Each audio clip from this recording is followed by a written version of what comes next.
कह रहा है चित्र में यदि एल एम समांतर हैं सी बी के, यानी जो एल एम है यानी याली भुजा और समांतर किसके हैं सी बी के, यानी याली भुजा इस वाली भुजा के समांतर हैं।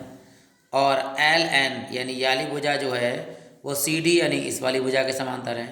तो कह रहा सिद्ध कीजिए कि ए एम यानी याली ए एम बटे बी एम यानी कि ये वाला बी एम, ए एन यानी याला ए एन और डी एन यानी इसके बराबर है इनका अनुपात। तो ये हम थेल्स प्रमेय से इसको सॉल्व करेंगे, देखिए कैसे करते हैं।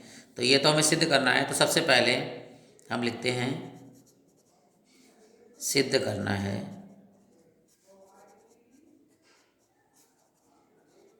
क्या सिद्ध करना है, ए एम बटे बी एम बराबर ए एन बटे डी एन। और दिया क्या है वो भी लिख दीजिए। दिया है क्या दिया है, एल एम समांतर सी बी, ये समीकरण 1 मान लीजिए आप, तथा एल एन समांतर सी डी, ये हो गई समीकरण आपकी 2। ठीक, अब क्या करते हैं हम पहले इस वाले से हम ये त्रिभुज सर्वांग हो गए। कैसे, ये भुजा इसके सर्वांग मतलब समांतर है, तो ये वाला कोण जो है वो इस वाले कोण के संगत कोण हो जाएगा, और ये वाला जो कोण है वो इस वाले के संगत कोण हो जाएगा, और ये जो कोण है वो आपका उभयनिष्ठ हो जाएगा। तो जब दो भुजाएं समांतर हो जाती हैं इस तरह से त्रिभुज के अंदर, तो ये बड़ा छोटा त्रिभुज और बड़ा त्रिभुज जो है वो समरूप हो जाता है। ठीक है, तो थेल्स प्रमेय से डायरेक्ट लिखेंगे हम। देखिए पहले क्या लिखेंगे, उपपत्ति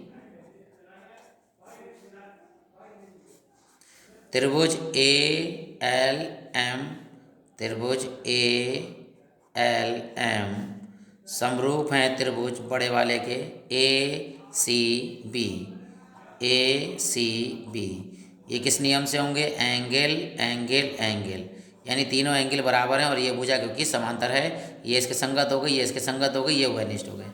तो कौन सी प्रमेय लगेगी, समरूप त्रिभुज की प्रमेय से कह सकते हो आप, तो यहीं लिख देते समरूप त्रिभुज की प्रमेय से, समरूप त्रिभुज की प्रमेय से।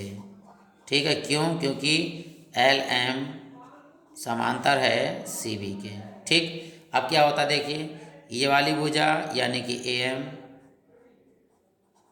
बटे में छोटी वाली भुजा यानी कि बी एम, इधर से ले लो बी एम बराबर कौन से के लिए, ये छोटी भुजा ये वाली इधर वाली लीजिए ए एल, किसके, चाहे एल सी लिख दीजिए चाहे सी एल लिख दीजिए सी एल। ठीक, ये समीकरण आपकी हो गई 3, ये हमने ले लिया। अब हम क्या लेंगे, नीचे वाली त्रिभुज को लेंगे, यानी इस त्रिभुज को इस त्रिभुज को। चलिए भाई लेते हैं त्रिभुज A N A L N समरूप त्रिभुज है किसके, ए सी डी के।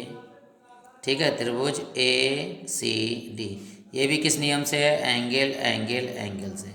ठीक, फिर समरूप त्रिभुज की प्रमेय से, समरूप त्रिभुज की प्रमेय से। ठीक, करना क्या है आप देखिए यहाँ पर ध्यान से, यहाँ देखेंगे हम कि ए एन यानी याली भुजा ए एन बटे में क्या आएगा आपका डी एन यानी ये वाला, बराबर इधर लेंगे हम ए एल याली भुजा बटे में क्या आएगी सी एल यानी याली भुजा। ठीक, ये हो गई समीकरण नंबर आपकी 4। अब जरा देखो यहाँ पर ए एल बटे सी एल इधर भी है, ए एल बटे सी एल इधर भी है, यानी ये मान इसके बराबर है तो ये वाला मान भी इसके बराबर होगा। तो यहाँ लिखेंगे हम साफ साफ कि समीकरण 3 व 4 से जब ये वाले दोनों मान बराबर हैं तो इधर वाले दोनों मान भी आपस में बराबर होंगे। तो यहाँ लिख देंगे अतः कौन सी भुजा ए एम बटे में बी एम बराबर आ गया ए एन बटे में आ गया डी एन। ये आपको सिद्ध करना था और यही हमारा आंसर आ गया।